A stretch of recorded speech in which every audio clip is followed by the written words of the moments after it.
السلام عليكم، واش راكم البنات؟ نتمنى ان شاء الله تكونوا كامل بخير وبصحه جيده وانتم تشوفوا في لا فيديو. وفي الوصفه تاع اليوم جبت لكم حاجه حلوه واللي هي رفيس تونسي ولا الكعبوش، كل واحد يسميه حسب المنطقه اللي عايش فيها. ويعني رفيس هذا معروفين به بزاف حنا ناس الشرق.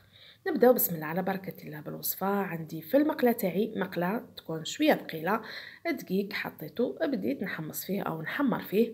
يعني اللي عندها طاجين المسرح تحمصوا في الطاجين المسرح احسن واحسن، راح يتحمص في غرضه. انا لهنا ما عنديش طاجين ولهذا درت غير في المقله. وعندي 600 غرام نتاع عجينه التمر او الغرس. لهنا البنات راح تقولوا لي قداه الكميه، يعني نخاطب في المبتدئات اللي مرفا تخدموها عينها هي ميزانها.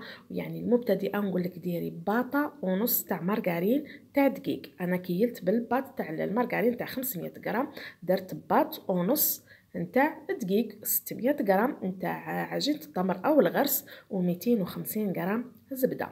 كما شفتوا عجينه التمر حطيتها وبديت نلوح عليها هذاك الدقيق المحمص، طبعا راني غربلته. لهنا بعد ما حمصت هذاك الدقيق تاعي وحطيت عليه الزبده والغرس، نبدا نعجن فيه غير بالعقل هكذا. راح يجيكم المره الاولى شويه سخون ومن بعد خلاص توالف به يدكم. نعجن بهذا الطريقه هذه هكذا.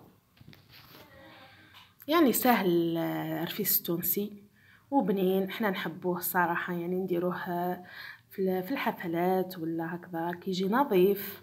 انا لهنا درتو كعاد ولادي راح يعقبوا الامتحانات، قلت ندير لهم حاجه حلوه على الاقل كي يسرحوا العشيه هكذاكم على بالكم ستريس تاع الامتحانات وكل يلقاو رفيس تونسي. نبدا نمحر فيه هكذا بين يديا باش تدخل هذيك الزبده والغرس مليح في الدقيق. لهنا راح ندير بطريقه تقليديه كما كانت ديره لنا ما بكري وكنا نديروه يعني زمان.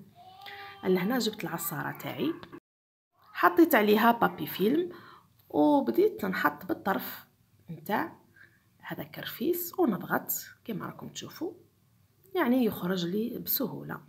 نزيد معكم مره ثانيه، هاكم تشوفوا هزيت شويه تاع رفيس وحطيته في هذاك الثقب تاع العصاره وبديت نعدل في الجوانب تاع الحبه تاعي هكذا.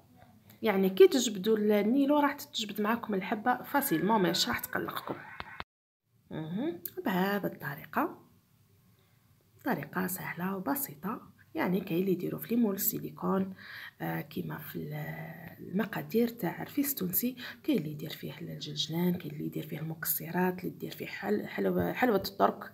انا لهنا درتو بطريقه بسيطه كيما قلت لكم كيما نديروه زمان وتعلمناه على امهاتنا.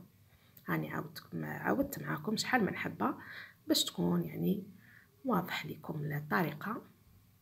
لهنا نحيت هذاك اللينو لانه العصاره تاعي خلاص تبنات بليدام وعاد سهله كي نحط فيها الرفيس يخرج لي فاسيلمون، يعني كما راكم تشوفوا. هاني درت الاولى، نزيد معاكم الثانيه. انا لهنا راني ما مليتش العصاره قد لانه الحبه راح تجيني كبيره بزاف. انا درتهم غير هكذا حبيبات ظراف، ما يكونوش كبار بزاف، قدر ما تعضي 2 مرات ولا 3. هذا هو رفيس تونسي البنات تاعي. لهنا راني زينته غير تزيين خفيف باش يجي مليح هكذا في لافوطو.